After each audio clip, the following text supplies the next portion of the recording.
دیکھیے میں آپ سے عرض کروں کہ ابن خلدون کا جو کام ہے وہ اپنے آپ میں ایک مونومنٹل کام ہے اکراس دا ڈسپلنز،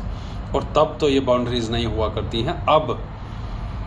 باؤنڈریز ہیں، لیکن آپ فلاسفر کی، آپ ایک تھنکر کی ڈیپتھ دیکھیے کہ آج وہ اتنے سارے فیلڈز میں ایک ساتھ ریلیونٹ ہیں، چاہے سوسیولوجی ہو، چاہے فلاسفی ہو، چاہے ہسٹری ہو، چاہے ڈیموگرافی ہو، ایون چاہے ایتھنوگرافی ہو، اکنامکس ہو۔ یہ ابن خلدون کی شان ہے، اور ان سارے تاریخی علوم میں انہوں نے بنیادیں قائم کی، اور جو ان کا کام مقدمہ ہے یہ ان سارے پہلوؤں پر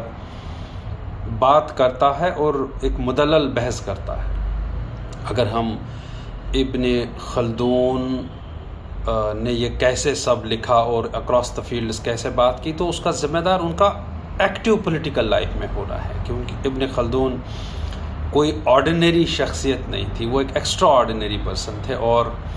اگر ہم خلدون کی لائف کی بات کریں، ان کی ایکٹیو پولیٹیکل لائف کی بات کریں، وہ نارتھ افریقہ میں، اسپین میں تک محدود رہی، اور اگر ہم وہ پلے بڑے، ٹیونس کی بات کر رہا ہوں، اور وہاں 50 سال گزارے، اور وہاں جو ہلچل تھی، وہاں جو گزر رہا تھا، انہوں نے وہ سب جانچا، دیکھا، پرکھا، اس کا تجزیہ کیا اور لکھا۔ جس طرح غالب نے جو اپنے زمانے میں دیکھا لکھا، اقبال نے جو اپنے زمانے میں دیکھا لکھا،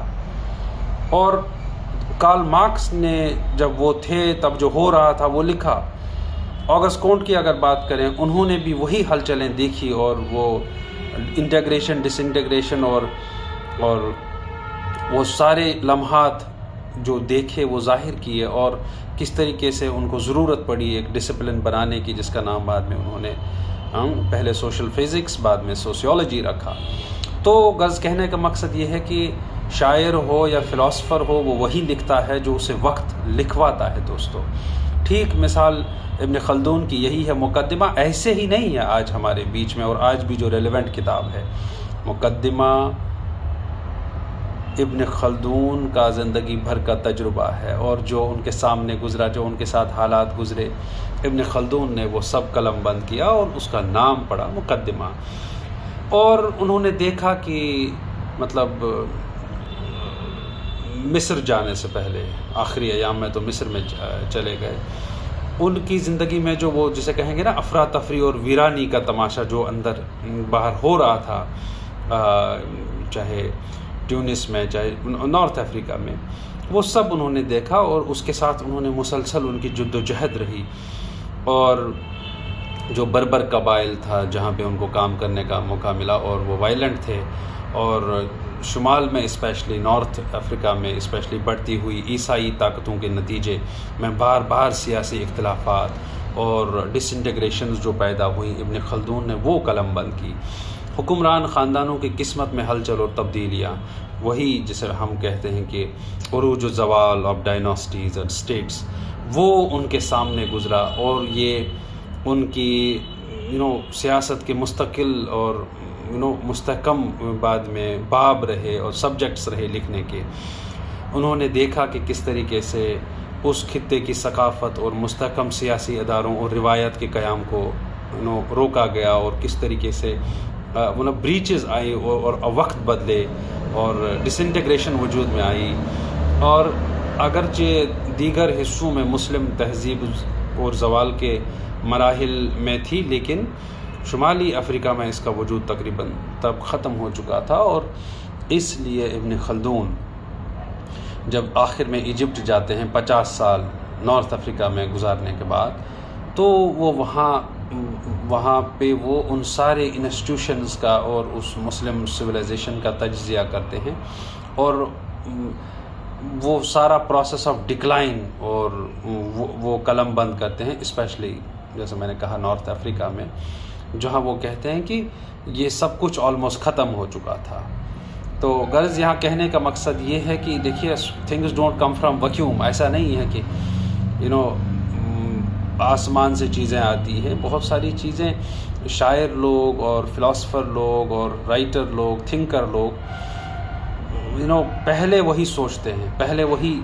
قلم بند کرتے ہیں جو ان کے سامنے سے گزر رہا ہوتا ہے. اور ایسی صرف ابن خلدون کے مقدمہ کی مثال نہیں ہے، ایسی بیشتر آپ کو کتابیں ملیں گی جو لوگوں نے لکھی. اور شاعری دیکھ لیجئے، پوئٹری کا، لٹریچر کا آپ دیکھ لیجئے، وہی لکھا جا رہا ہے جو گزر رہا ہے سامنے. ابھی پینڈیمک تھا تو ابھی پوسٹ پینڈیمک ٹائمز میں کتنا سارا لٹریچر ہمارے پاس پینڈیمک کا آ رہا ہے. ہر ایک چیز کو پینڈیمک کے روح سے دیکھا جا رہا ہے. اگر آج کوئی